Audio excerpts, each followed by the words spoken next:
En Radio UPP presentamos Transformación Social y Territorio, un programa de conversación con los académicos Felipe Saravia y Alexander Panés, sobre procesos de cambio social y su vínculo con los territorios.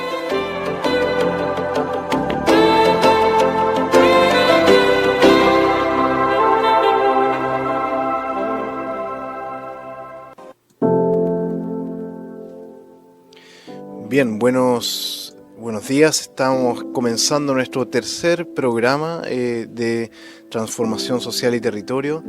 Hoy día vamos a tener una invitada muy especial con la cual vamos a conversar sobre conflictos socioterritoriales en América Latina. Y vamos a también partir con algunas noticias de esta semana que han ocurrido en el acontecer nacional, bien complejas, que nos llenan de desafíos y de tensiones. Vamos también a contarles que como programa vamos a tener un pequeño concurso durante esta semana también, del cual les va a contar Alexander. Y bueno, darles la bienvenida. Esperamos que esta sea una conversación nutritiva, interesante, desafiante para todos los que están escuchando. Alexander. Hola a todas y todos que están escuchando por la radio de la Universidad de Biobío.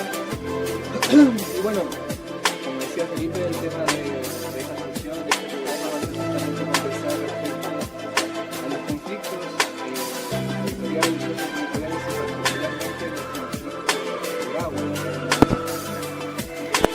este contexto vamos a hablar de lo que está ocurriendo por los conflictos por el territorio y el agua en América Latina. Es inevitable para nosotros mencionar algunas cosas que están ocurriendo, ¿no es cierto?, en torno a los conflictos por el agua en Chile. ¿Para qué les voy a contar, digamos, la situación dramática que nos encontramos como país respecto a la crisis hídrica, en los cuales, según informaciones como la Fundación Amulén, que sacó un estudio esta semana, por lo menos 1 millón de personas en todo el país, en los sectores rurales, tienen un acceso insuficiente, en cantidades poco adecuadas al agua, ¿ya? Y junto con eso se acompaña el tema de la problemática de los crianceros, de mucha gente que cría animales, ¿no es cierto?, que no cuentan ni siquiera con agua para poder seguir criando animales. Entonces tenemos un montón de personas que no pueden seguir con sus actividades, no solamente productivas, sino que son de cultura tradicional, ancestral, y que ha sido parte de su forma de vida. Y además de eso no tenemos personas que no cuentan ni siquiera con la cantidad mínima que es otorgada y definida por Naciones Unidas, por ejemplo, para tomar agua. Entonces, bueno, ese es el escenario en el que estamos. Entonces, frente a eso, diferentes organizaciones y movimientos se han movilizado frente a esta situación y han tratado de denunciar justamente las responsabilidades que las empresas y los estados tienen en torno a esto. Una de esas organizaciones es el Movimiento de Defensa del Agua, la Tierra y el Medio Ambiente, de las cuales su vocero nacional, Rodrigo Mundaca, recibió justamente hace un par de semanas el reconocimiento del Premio Internacional de Derechos Humanos de la ciudad de Nuremberg, en Alemania, y lo ha tenido, ¿no es cierto?, en una agenda muy fuerte las semanas anteriores en los medios, digamos, nacionales, muy fuerte, dando su visión respecto a la problemática. Bueno, curiosamente, en realidad no es curioso, sino que no es casual tampoco, y obedece justamente a las disputas, ¿no es cierto?, y ciertos sectores que se oponen, digamos, a la reivindicación del agua como un derecho humano, es que nos enteramos de que este fin de semana Rodrigo Mundaca recibió imágenes a través de un Twitter falso donde aparecía su propia imagen con una bala en la cabeza, ¿ya? Esto nos parece de una gravedad terrible. Creo que en realidad son cosas que no podemos, no solamente la gente que participa en estos movimientos, sino que como sociedad en general no podemos aceptar. Y en realidad forma parte de una seguidilla de agresiones contra defensoras y defensores territoriales que luchan por el agua, la vida y el medio ambiente en Chile, que ha sido ya una triste marca, ¿no? Cosa de recordar lo que ha pasado con Macarena Valdés, con Camilo Catrillanca, pero también con muchos otros dirigentes. La semana pasada, lamentablemente, tuvimos a una de las mujeres de la agrupación de mujeres de zona de sacrificio en resistencia, Cata Alonso, también recibiendo una amenaza por gente en una camioneta polarizada fuera de su casa. Entonces es en ese escenario en el cual nos estamos moviendo y queremos mandar toda nuestra fuerza también en estos momentos a Rodrigo Mundaca, que está pasando por este momento duro también. Eso es una primera cosa. Y bueno, como le decíamos, tiene que ver con el tema de hoy porque vamos a hablar de conflictos por agua en América Latina y para eso tenemos una invitada muy especial. Se trata de Carmen Sosa, que es en realidad una amiga, una compañera también, que se ha desempeñado durante mucho tiempo en Uruguay en la Comisión Nacional por la Defensa del Agua y la Vida. Además de eso, ha sido también integrante y dirigente también del sindicato, ¿no es cierto?, de trabajadores de la empresa de obras sanitarias del Estado OCE en el Uruguay. Y justamente queremos conversar un poco respecto a la experiencia de Carmen en torno a la reivindicación del agua como un derecho humano y como un bien común. ¿Cómo estás, Carmen? Bienvenida. Bueno, buenos días. Un gusto estar acá en Chile, en esta radio, en esta universidad. Muchas gracias por la invitación. Y bueno, como decía Alexis, creo que lo que ha pasado con el compañero Rodrigo es una muestra de la gravedad del tema, ¿no? Y es una muestra de hasta dónde está dispuesto el sistema capitalista a avanzar, ¿no? Es decir, porque convengamos que tenemos que partir de la base de que esto es un problema de este sistema capitalista, ¿no? Si no vivimos en un sistema tan agresivo, no tendríamos estos problemas con el agua, porque en realidad el problema con el agua es problema del territorio, es problema de la propiedad privada, ¿no? Digo, tanto en Chile como, yo creo que en Chile está un poco más agravado, pero en Uruguay también. Esto es un tema de gestión de los territorios. ¿Qué hacemos con nuestros territorios, no? Donde la propiedad privada impide una gestión sustentable y una gestión que haga posible la vida en esos territorios, ¿no? De trabajadores, mujeres. Bueno, un poco les voy a contar cuál fue la experiencia en Uruguay, ¿no? Que fue una experiencia inédita porque nosotros en el año 2004 pusimos en la Constitución el derecho humano al agua y el saneamiento. Y que esa gestión solo puede estar en manos públicas estatales con la participación, gestión y control de la ciudadanía. Es decir, esa reforma tuvo dos partes, de sacar a las multinacionales. Nosotros hasta ese año, hasta el año 2004, teníamos parte de nuestro territorio, el departamento de Maldonado, privatizado en manos, una parte por la Suez Leones de So y otra parte por Aguas de Bilbao, dos empresas multinacionales de agua. En ese momento Uruguay fue un país poco acostumbrado, mejor dicho, que peleó bastante contra las privatizaciones, es decir, nosotros hasta ese año no teníamos nada privatizado, a pesar de los intentos de los años 90, como vino por toda Latinoamérica, en lo cual lamentablemente Chile fue un mal ejemplo porque privatizó todo. También en Uruguay llegó ese plan, obviamente, pero el movimiento sindical, frente a ese avance de las privatizaciones, fue haciendo sucesivos plebiscitos donde ponía a consulta de la ciudadanía si la gente quería privatizar el agua o no. Quería privatizar el agua, el teléfono, todos los servicios públicos. En el año 92 se hizo un plebiscito general donde se consultó a la ciudadanía a ver si, viendo los planes que tenía el gobierno neoliberal de ese momento, a ver si la gente quería poner a la consideración de algún servicio en manos privadas. Por un 73% la gente votó que en Uruguay no se podía privatizar nada. Curiosamente, en ese mismo año, como el gobierno se vio frenado por ese plebiscito y no podía vender, se empezó a tomar el formato de concesión. Empezaron a concesionar por 30, 40, 50 años. Y así se concesionó el agua en el año 92, la primera parte de la privatización de Maldonado a manos de la Suez Leones de So fue en el año 92, en el mismo año que la ciudadanía había dicho que no a la venta del agua, se concesionó por 30 años el servicio.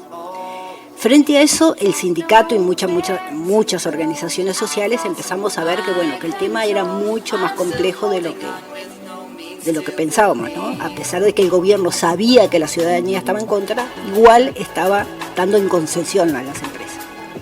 En el año 2000 se concesionó otra parte a la Aguas de Bilbao.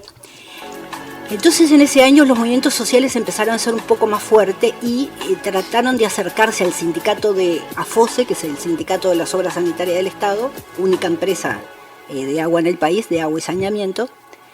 Y bueno, fue ahí que se conformó lo que fue la Comisión Nacional en Defensa del Agua y la Vida, donde participaron muchísimos movimientos sociales, ONG, gente particular, algún partido político, a pesar de que solamente el Frente Amplio en ese momento, que no estaba en el gobierno, estaba en contra de las privatizaciones, también gente de partidos políticos de derecha vieron un peligro el tema de la privatización y se acercaron a la comisión.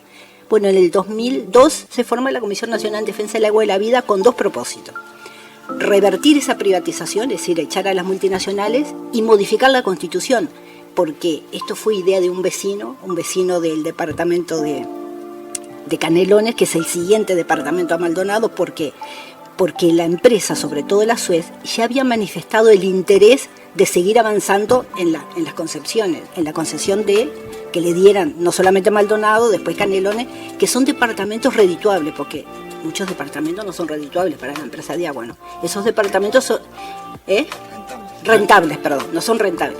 Esos departamentos sí son rentables. Por la densidad. Por la densidad de población, claro. En realidad los departamentos que son rentables en Uruguay son 4 o 5. Los demás, la empresa funciona con lo que se llama el subsidio cruzado.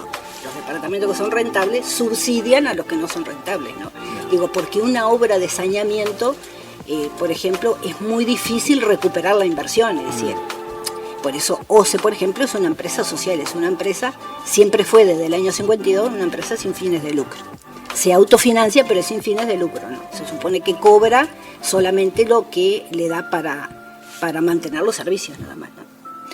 Bueno, y bueno, así fuimos por el camino del plebiscito, porque en Uruguay existe en nuestra Constitución el mecanismo de democracia directa, que juntando el 25% del padrón electoral, uno puede poner a consideración con la siguiente elección nacional una reforma de la Constitución. Bueno, así lo hicimos. Juntamos la firma, digo, yo estoy contando por el tema de tiempo rápido, pero en realidad fue un esfuerzo grande, sobre todo convencer a los compañeros del sindicato de que se tenían que poner a juntar firmas para reformar la Constitución, ¿no? Un sindicato en general siempre pelea por las reivindicaciones de trabajo, ¿no?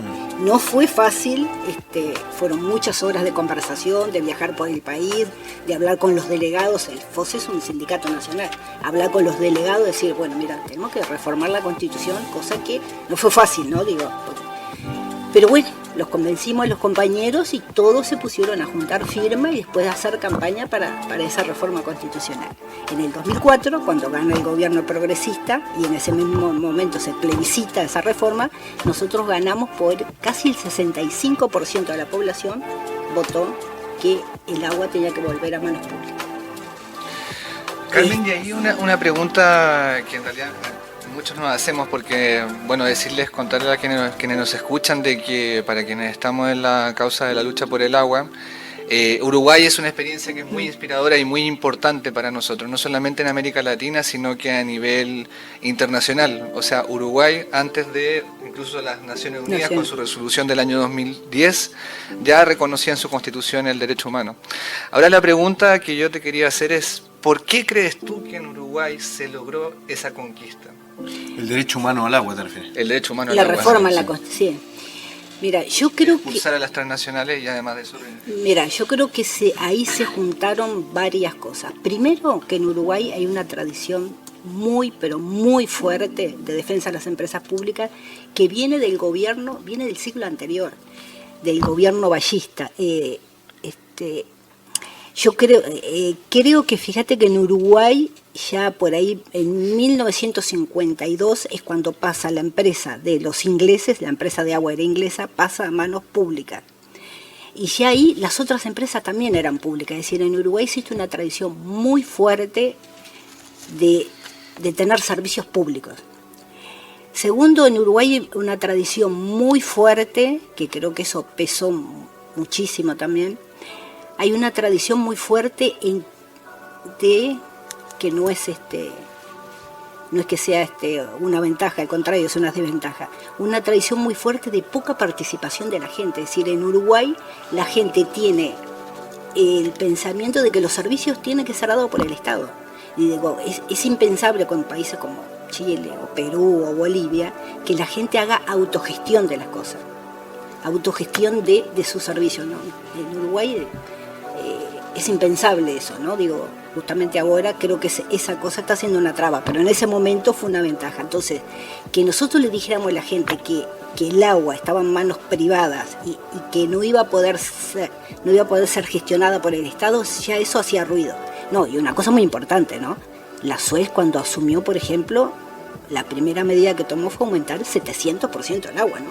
700% aumentó. El precio del agua. El precio del agua aumentó 700%.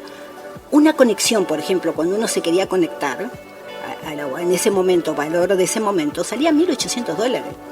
Digo, entonces, a pesar de que era un departamento Maldonado, donde está Punta del Este, donde en general la población permanente es muy poca, porque es población muy fluctuante, la mayoría de las casas son de gente con mucho dinero que viene solamente a veranear, hubo gente que se tuvo que desconectar. De hecho, cuando el agua volvió a OCE, después del 2004, OCE en términos de un mes recibió 700 solicitudes de conexión de gente que se tuvo que desconectar porque no podía pagar eso, ¿no? No podía pagar. Digo, eso influyó muchísimo, pero creo que la tradición de Uruguay de tener todo en manos públicas creo que pesó muchísimo. Y también creo que pesó muchísimo el tema del sindicato que FOSE, además de las reivindicaciones salariales y todo demás, siempre tuvo una conexión muy fuerte con los vecinos. Es decir, yo creo probablemente pasa en otras empresas de agua en Latinoamérica, en otros lugares. La gente que atiende al público y que va casa por casa, ya sea tomando consumo y en alguna otra época dando los recibos, siempre tuvo una conexión muy grande con la gente, ¿no? De hablar, de no sé, darle el recibo al vecino, si le viene un peso más este mes, explicarle por qué, porque la empresa tuvo un problema. Digo, había una conexión muy fuerte, sobre todo en el interior del país, de los compañeros que estaban más cercanos a la gente, con la relación con la empresa, que en el caso de la Suez Leones de eso o Agua de Bilbao, eso se cortó, obviamente, ¿no? Porque eran empleados privados que no tenían ni idea cómo funcionaba la empresa. Entonces yo creo que esa suma de cosas hizo que la gente dijera, no, esto no puede estar en manos privadas nunca, ¿no? Súper, vamos a hacer un alto con una canción de Drexler, justamente, uruguayo, que habla acerca de la resistencia. En este caso se llama Memoria del Cuero. Así que vamos a escucharla. Bien, vamos a seguir con la conversación, pero antes de eso queremos invitarles a participar de un concurso esta semana que vamos a tener.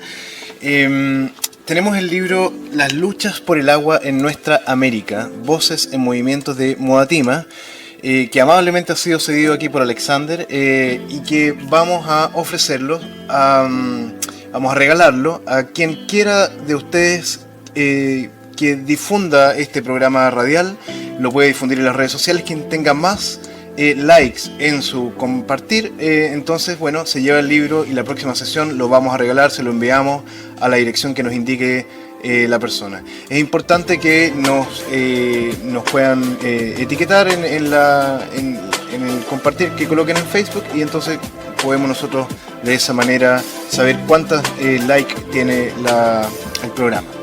Bien, eso, y vamos a seguir entonces con la conversación.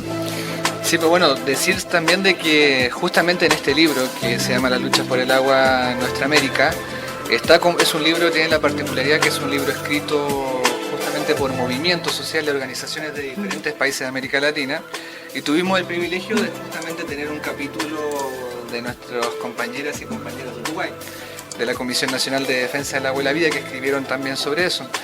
Y bueno, justamente sobre una de las cosas que ustedes mencionan en el libro que a nosotros nos preocupa bastante, es que queríamos seguir conversando.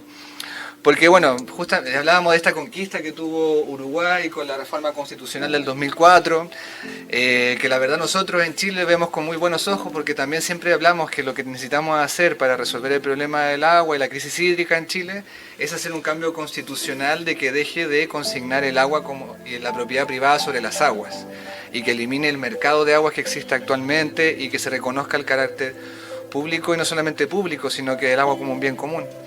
Pero el tema es que ustedes lograron eso en el 2004, pero ¿qué pasó después? ¿No? Porque ustedes también mencionan que hay una serie de dificultades también en el camino. Sí, exacto. Después del 2004, que ganamos la reforma, Bueno, las multinacionales se tuvieron que ir, eso es un hecho, ¿no? Digamos, la Suez Leones de SOS se fue porque manifestó claramente que no le interesaba más, porque la idea de ellos era seguir avanzando en la privatización. Con el tema de Aguas de Bilbao, el gobierno llegó a un acuerdo que pagaron algo de lucro cesante, a pesar de la Constitución decía que no había que pagar lucro cesante, pero bueno, vos hizo un acuerdo ahí. Además, esta empresa tenía muchos incumplimientos que nunca lo habían ejecutado. La empresa nunca había ejecutado esos incumplimientos que estaban en el contrato, por ejemplo, de no hacer infraestructura. Porque, a ver, cuando se privatizó con el mismo cuento que se privatiza siempre. La empresa no tiene dinero para hacer obra, tiene que privatizar para que hagan obra. Bueno, bien. Se privatizó con la excusa de hacer obra, y obviamente las empresas no hicieron ninguna obra, ni la Suez ni Agua de Bilbao no hicieron nada. Bueno, en el caso de Agua de Bilbao, OCE le ejecutó lo que decía en el contrato y bueno, se fueron por eso. El tema es que la reforma desde entonces lamentablemente ha sido sistemáticamente violada. Si bien las empresas se fueron y los usuarios volvieron a pagar lo mismo que antes, a nivel de la población, digamos, fue un triunfo, porque inmediatamente después la tarifa volvió a lo que cobraba OCE.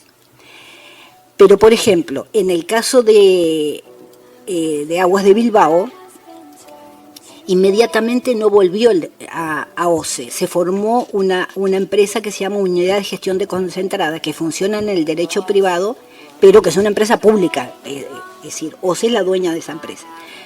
Pero ¿cuál es el inconveniente de esto? Que esa unidad de gestión desconcentrada, como funciona en el derecho privado, no entra el subsidio cruzado. Hasta el día de hoy, 2019, no entra en el subsidio cruzado. Cosa que el sindicato viene reivindicando, y la Comisión Nacional también, que es como hacerle una trampa a la Constitución. Así decía uno de los abogados que participó en la redacción de la reforma: eso es hacerle una trampa a la Constitución. Porque si bien la empresa es del Estado y la tarifa es la misma que OCE, al no entrar en el subsidio cruzado, también es una deficiencia en la gestión, porque está quitando dinero a los otros departamentos, ¿no? Eso por un lado.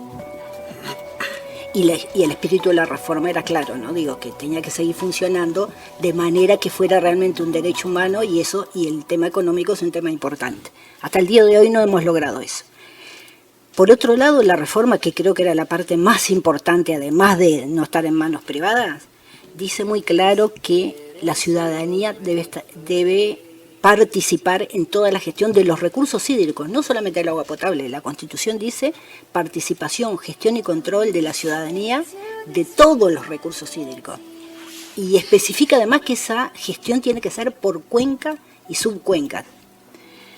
Bueno, después de eso, lo que nosotros pretendíamos es que se formara un ministerio que gestionara esas cuencas, es decir, que hiciera una gestión integral, porque en Uruguay hay 7 ministerios que tienen competencia en lo que se hace con las cuencas. Ministerio de Relaciones Exteriores, de Medio Ambiente, de Ganadería, es decir, son 7 organismos al mismo nivel que gestionan sobre el recurso.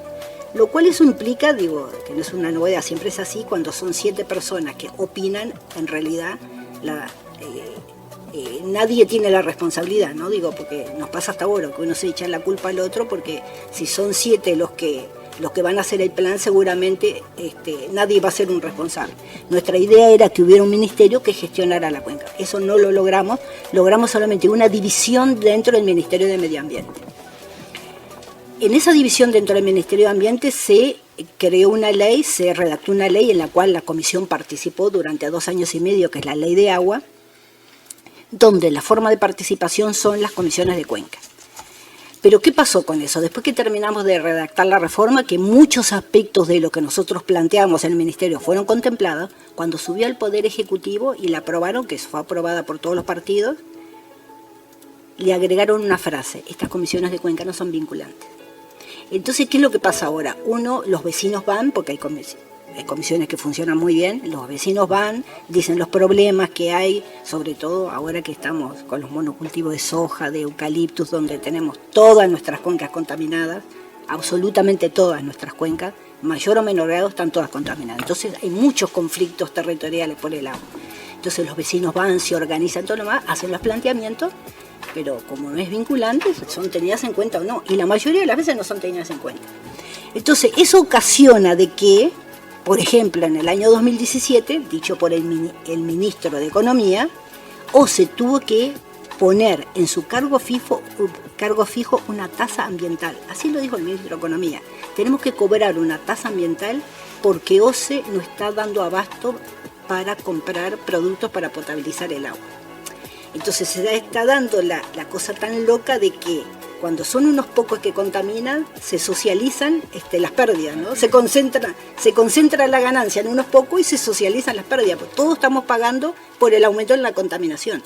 Cosa que específicamente está prohibido, porque eso también es una forma de privatizar el agua, ¿no? Hay una compatriota que se llama Alicia Ribeiro, que yo se las recomiendo, es una científica que trabaja en México hace muchísimos años, Ribeiro con B larga, que en el año 2004 sacó un documento de una página que es muy ilustrativo, ¿no? Que dice las 5 formas de contaminar, las 5 formas de privatizar el agua. Disculpa, esa es la Silvia Ribeiro. ¿Qué dije? Alicia. No, Silvia, sí. Silvia Ribeiro. Las 5 formas de privatizar el agua. La primera forma que apareció en los 90 fue la venta a las empresas, pero contaminar el agua también es privatizar, porque es privar de. Y bueno, es lo que nos está pasando. También nos está pasando otra forma de privatizar, que OCE, como no puede privatizar la empresa, porque está prohibido por ley, por constitución y eso, ¿qué está haciendo? Está tercerizando los servicios. Entonces, está privatizando el conocimiento, porque, a ver, en este momento, por ejemplo, la atención al usuario está toda privatizada, se los da en concesión a empresas. Subcontrata. Entonces eso hace la degradación del servicio de una forma impresionante, porque no hay un contacto directo con el usuario. ¿Por qué? Porque como subcontrata a esas empresas, la gente trabaja 6 meses, 1 año, porque le pagan sueldos muy chicos, ¿no? Trabaja poco tiempo, entonces no crea un vínculo con la empresa de agua, y esa persona a su vez no crea vínculo con el usuario, ¿no? Sí. Entonces, bueno, yo creo que eso, disculpa, es bien importante para nosotros, como en el caso de Chile, ¿no? Porque, por ejemplo, acá hablemos una cosa de la región, es bio, ¿no es cierto? No sé si quienes escuchan saben quiénes son los propietarios de la empresa Esbio, ¿no? Pero bueno, son Ontario Teachers Pensions Plan, ¿ya? Que básicamente son los profesores de Ontario, los fondos de pensión de los profesores de Ontario, que tienen capitales invertidos, ¿no es cierto?, acá en esa empresa Esbio, pero también en otras empresas como Esval y otras del país. Entonces, cuando decimos, bueno, ¿cómo salimos de esto? Decimos, bueno, que volver a la empresa pública, pero parece que por lo que dicen ustedes no basta con esta vuelta a la empresa pública si se rigen bajo criterios mercantiles. Sí, porque claro, la empresa ahora se está comportando como una empresa, como si fuera una empresa privada, ¿no? Entonces, por eso nosotros decimos, el mensaje que vinimos acá y que siempre decimos, es importante, la Constitución, obviamente que es muy importante, ¿no? Porque si no, uno no tiene términos legales donde agarrarse. Ahora, con eso no basta, ¿no? No basta, el caso de Uruguay es clarísimo, con eso no basta, porque nosotros lo tenemos en manos estatales, pero está siendo una empresa, se está comportando como una empresa privada, aún en el sentido económico, ¿no? Pues ya te digo, a pesar de que el agua, el saneamiento en Uruguay es muy barato, está aumentando porque, claro, los costos de potabilización cada vez son más altos. Si uno mira la curva hay una gráfica que está en la página del Ministerio, ¿no? Que es fácil mirarlo, de la cantidad de agrotóxicos que se han importado en los últimos 12 años, es exponencial como ha aumentado. Y bueno, y como dice un compañero, mientras la ley de gravedad no cambie, todo lo que se tire en el suelo va a ir al agua. Y bueno, eso se está tirando toda el agua, y eso hace que el agua sea cada vez más difícil potabilizar. Entonces, además es una lógica que si no se para el cambio del uso del suelo, es una cosa que tiene límite, ¿no? Entonces nosotros estamos muy preocupados por eso, estamos dando la pelea. Ahora el 25 tenemos una marcha, porque además tenemos plantas de celulosa que el gobierno progresista, lejos de sacar las plantas de celulosa como estaba prometido en el programa, estamos por una tercera planta de celulosa que va a contaminar aún más el recurso, ¿no? Se va a instalar sobre el Río Negro, que ya está altísimamente contaminado. Bueno, viene una planta de celulosa que, según dicen Finlandia, es de las más grandes del mundo. Bueno, estamos tratando de detener eso porque a este paso no va. Aún teniendo el derecho humano al agua en la Constitución, estamos peligrando de no tener agua potable, ¿no? Por eso no alcanza. Y como última cosa tengo que decir que lo que prueba que detrás de cualquier reforma, cualquier ley, es imprescindible la movilización popular. En Canelones, en una comisión de cuenca del río Solís, un río que abastece agua por lo menos a 30.000 personas, se formó una comisión de cuenca donde los vecinos están muy bien organizados, van muchos vecinos, y ahí sí consiguieron cosas. Ahí consiguieron que, aunque la ley no es vinculante, las comisiones no son vinculantes, el ministerio no tuvo más remedio que implementar medidas cautelares. Y el Solís Chico, por ejemplo, estaba plantado soja hasta en la ribera. Era impresionante la cantidad de soja que había plantado. Y no tuvieron más remedio que sacar a los productores de soja, esto pasó hace un año, y prohibir y eso. Pero ¿por qué funcionó y por qué en ese caso sí fue vinculante? Y porque había mucha gente atrás. Se hicieron muchas movilizaciones, cortaron calle, quemaron goma, fueron a toda la prensa, se movieron hasta el nivel internacional. Y bueno, y ahí el ministerio no tuvo más remedio que decir, bueno, sí, está bien, tienen razón, vamos a sacar la soja. Está interesante. Vamos a escuchar una segunda canción que habla de una temática similar, se llama Trópico de Cáncer, no sé si les suena. No. Trópico de Cáncer, de Café Tacuba. No.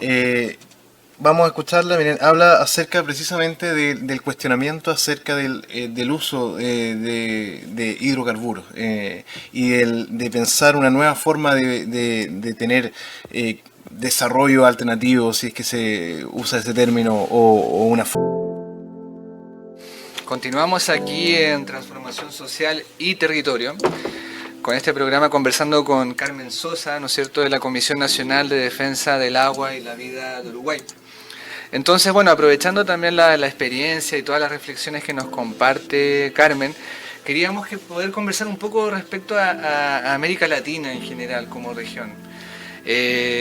Porque, bueno, hablábamos un poquito al comienzo sobre Chile, tú nos has hablado bastante de la situación en Uruguay. Y el tema es, ¿cómo ves tú actualmente los conflictos por el agua, las luchas por el agua que están ocurriendo actualmente en América Latina y el escenario político también que está ocurriendo en la región?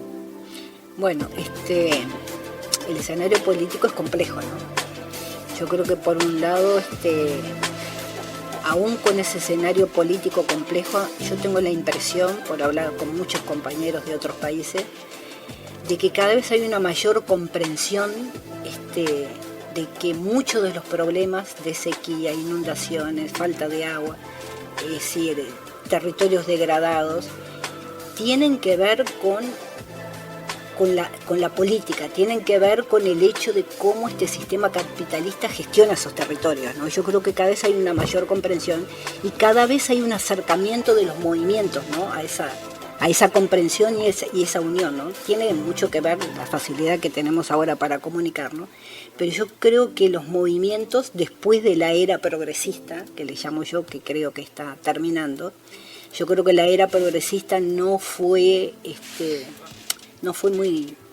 buena para los movimientos sociales, ¿no? Creo que en mi país pasó que recién como movimientos sociales estamos resurgiendo, a pesar de que los problemas con respecto al ambiente no se terminaron, ni mucho menos con los gobiernos progresistas, ¿no? Creo que ni en Uruguay, ni en ningún país, ni en Brasil, ni al contrario, lo siguieron, ¿no?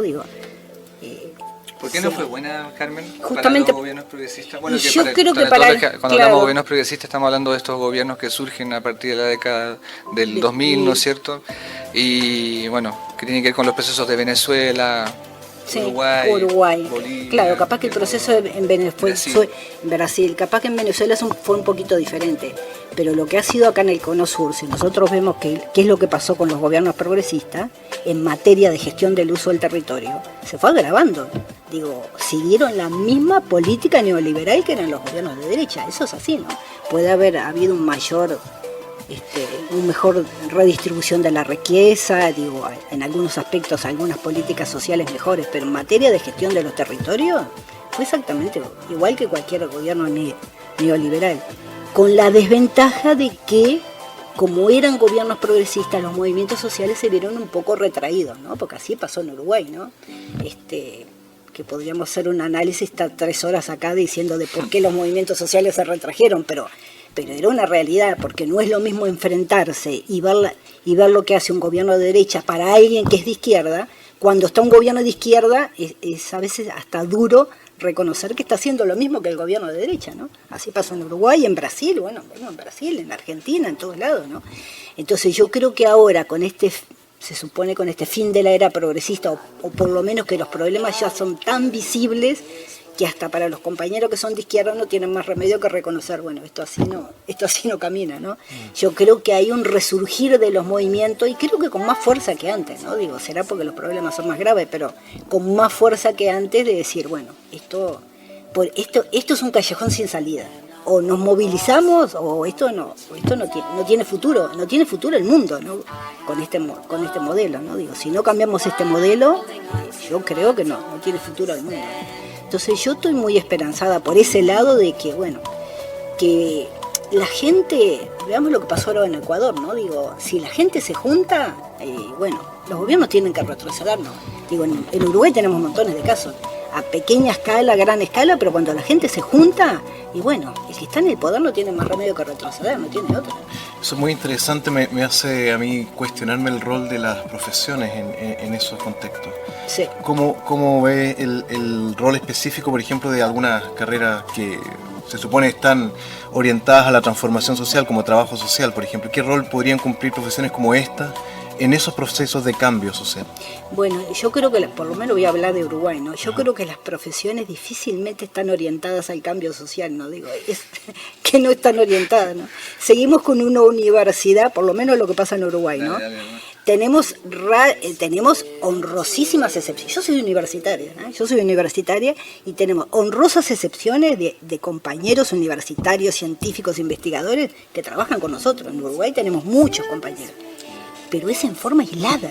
Digo, no es que en la universidad haya voy a hacer un paréntesis. En Uruguay hay una cosa que se llama extensión universitaria, que creo que en otros países hay. Sí, vinculación con el medio. Allá se llama extensión universitaria. Que eso funcionó muy bien, eso funciona en Uruguay desde la época del 40 o del 30. Hubo por épocas que con un gobierno como el Ballista, por ejemplo, que era un gobierno liberal, pero funcionó muy bien. Después fue decayendo, ni que hablar que en la dictadura no funcionó. Y en el gobierno progresista, por ejemplo, se empezó con mucho ímpetu, pero en cada administración se le fue sacando recursos. Y sabemos porque los compañeros que están en la comisión muchos trabajan en extensión universitaria. Ahora en este último gobierno se les tiene la mitad de recursos que tenían en el gobierno anterior. Estamos hablando de periodo progresista, ¿no? Entonces, yo creo que la universidad lamentablemente, salvo compañeros aislados, no tiene una política que contribuya a los cambios sociales, me parece, ¿no? Por lo menos en Uruguay, ¿no? ¿Tiene vínculos con los actores que son la otra parte, digamos, de estos conflictos, con las empresas capitalistas, con los tomadores de decisión? ¿Hay vínculos fuertes en las universidades en Uruguay con este otro grupo de actores? Vos sabés que, mira, yo lo que veo es que pasa que con esto que te comentaba, que la universidad le saca dinero a los proyectos, a la extensión universitaria, cada vez hay menos dinero, entonces ahí se agrava el tema con los vínculos, ¿no? Te doy un ejemplo. UPM, por ejemplo, ahora que esto está pasando en los últimos 10 años, que es la empresa que ya tiene una papelera y ahora va a tener otra papelera, está haciendo una apuesta fuertísima a la universidad. Pero una apuesta fuertísima. Y invierte en proyectos. Está haciendo en el último contrato, UPM, mira que esto que te voy a decir es muy grave, UPM puede modificar planes de enseñanza, que estamos en una pelea terrible con eso, ¿no? Por suerte la enseñanza puede modificar los planes. La empresa que la tiene... empresa finlandesa. La empresa celulosa. Celulosa. Sí, la empresa celulosa, que curiosamente se firmó en el gobierno de Mujica, ¿no? Ese contrato, con él, las características que te digo, se firmó en el gobierno de Mujica. Puede hacer modificaciones a los planes de estudio porque en una buena acción de UPM quiere que se fortalezca los trabajos para la empresa celulósica en el país, para darle trabajo a los que no tienen trabajo, etcétera. Bueno, pero es una injerencia absoluta en la universidad. Bueno, eso fue firmado por el gobierno. Entonces, pasan esas cosas, ¿no? Que se recibe plata de multinacionales porque a su vez, como no hay dinero para la universidad, no hay dinero para proyectos, y bueno, y ahí se darán situaciones a veces jodidas, ¿no? Digo. En Chile parece que estamos en una situación más o menos similar, sí. Sí, pero Sí. En Uruguay esto es inédito. Esto que te estoy contando ahora es la primera vez que se da, ni aún con los gobiernos más de derecha se ha dado. Esto es inédito. Que después lo voy a vale la pena, yo no traje ahora, pero lo tengo escrito, eso se lo voy a pasar a Alexis, se lo pase a usted, lo que fue firmado por el gobierno progresista con UPM. Puede hasta modificar los planes de estudio, una cosa terrible.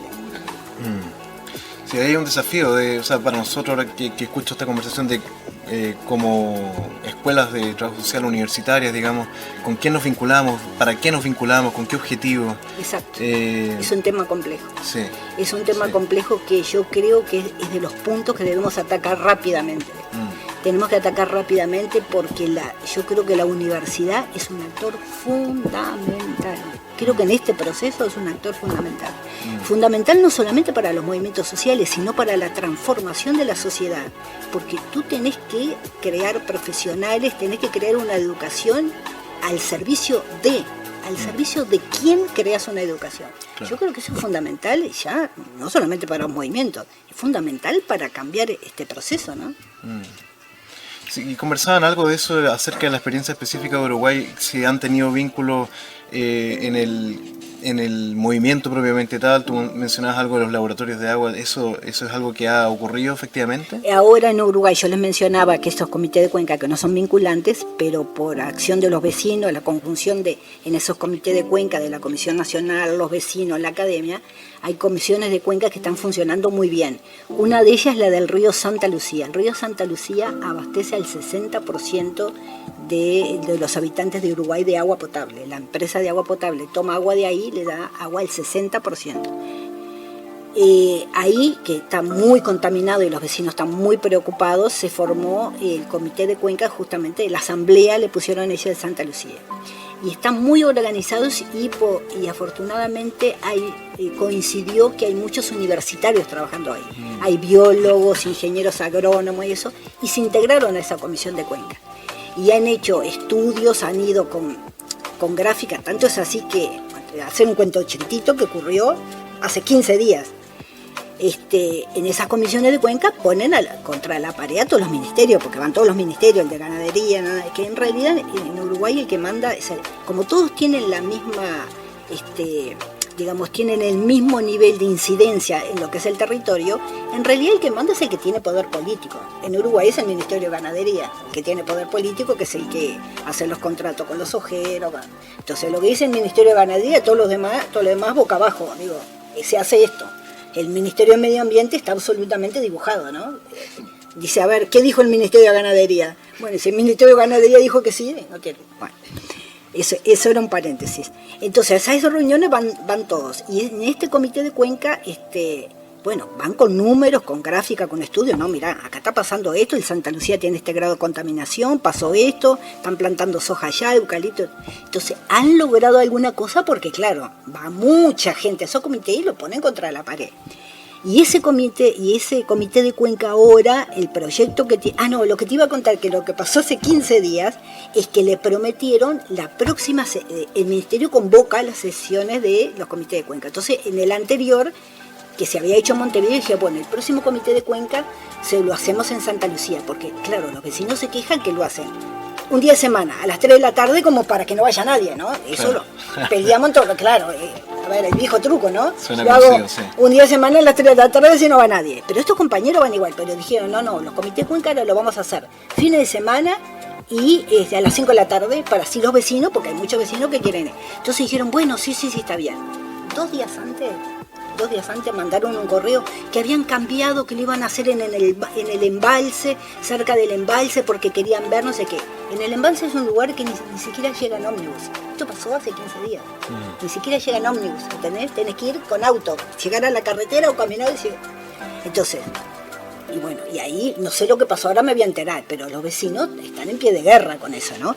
Y esos son los que quieren hacer, están viendo conseguir dinero y todo lo demás, quieren hacer un laboratorio particular, porque ya más de una vez que han pedido los informes del análisis de agua, han detectado que OCE no les dice toda la verdad, les manda algunos valores y otros no. Entonces quieren hacer un laboratorio particular. Y profesionales necesitan el dinero para la infraestructura. Eso es muy interesante. Y la capacidad técnica por parte del lado vecinal para hacer un contrapeso en la información que se maneja sobre... Es fundamental. Sí. Por eso digo que la academia es fundamental en esto. Digo, ustedes que son académicos hay que trabajar. Sí, hay que trabajar. A trabajar, chicos. Ahí hay un debate. Bueno, yo no sé si tú quieres decir unas palabras porque voy a terminar con una última canción, Alexander. No, mira, solamente le quiero agradecer a Carmen. Siempre conversar contigo siempre yo creo que ilumina, preocupa también bastante por como muestras también la complejidad de las cosas, pero también yo creo que siempre nos coloca hartos desafíos y eso es una cosa que yo agradezco mucho de las conversaciones que hemos tenido. Y el tema de la universidad yo creo que se vincula en todo caso con lo que hablábamos anteriormente respecto al tema del agua, porque en el fondo la discusión es la discusión de lo público, ¿ya? Cómo se construye eso que es público, lo que supuestamente sería la universidad pública, ¿no es cierto? Cuáles son las fuerzas, cuáles son los poderes a los cuales se está sirviendo y la construcción de una relación de fuerzas que está detrás de eso, ¿no? Entonces creo que el desafío también tiene que ver con la construcción de lo público por parte de la universidad y pensar lo público no solamente como el Estado, sino que construir lo público a partir también de las organizaciones sociales y aquellas que no están buscando el lucro como un horizonte también político. Sí, los vecinos, las organizaciones vecinales. Sí, una cosita, eso que dijiste, Alexander, es así, ¿no? Digo, porque cuando uno dice lo público, a veces uno comete el error de no aclarar. Es lo público en el sentido más amplio de la palabra, no es lo público estatal. El agua, como la tierra, como la gestión creo que de todos los que nos permite la vida, tiene que estar en lo público, pero en el sentido más amplio de la palabra. De lo público, lo comunitario, digo, todos debemos participar en qué se hace con las cosas que son importantes para nuestra vida, ¿no? Claro. No solamente la academia, no solamente el gobierno, no, somos todos que tenemos que opinar en eso, ¿no? Y esa construcción es la más difícil de todo, donde para mí la academia tiene un lugar, desde el punto de vista de educación, ¿no? Tiene un lugar fundamental, ¿no? Muchas gracias. Antes de finalizar, reiteramos el concurso por una copia del libro Las luchas por el agua en nuestra América, Voces en Movimiento del Movimiento Modatima. Quien tenga más likes en la publicación compartida de esta sesión del programa, se lleva el libro y la próxima semana se lo enviamos, lo prometemos aquí con Alexander. Así que vamos ahora a finalizar con una última canción que... Luego de toda esta conversación necesitamos algo de esperanza. Calfú es un grupo chileno que tiene una canción muy hermosa, se llama Señales de la Tierra de Arriba. Vamos con ella. En Radio UPP hemos presentado Transformación Social y Territorio, un programa de conversación con los académicos Felipe Saravia y Alexander Panés sobre procesos de cambio social y su vínculo con los territorios.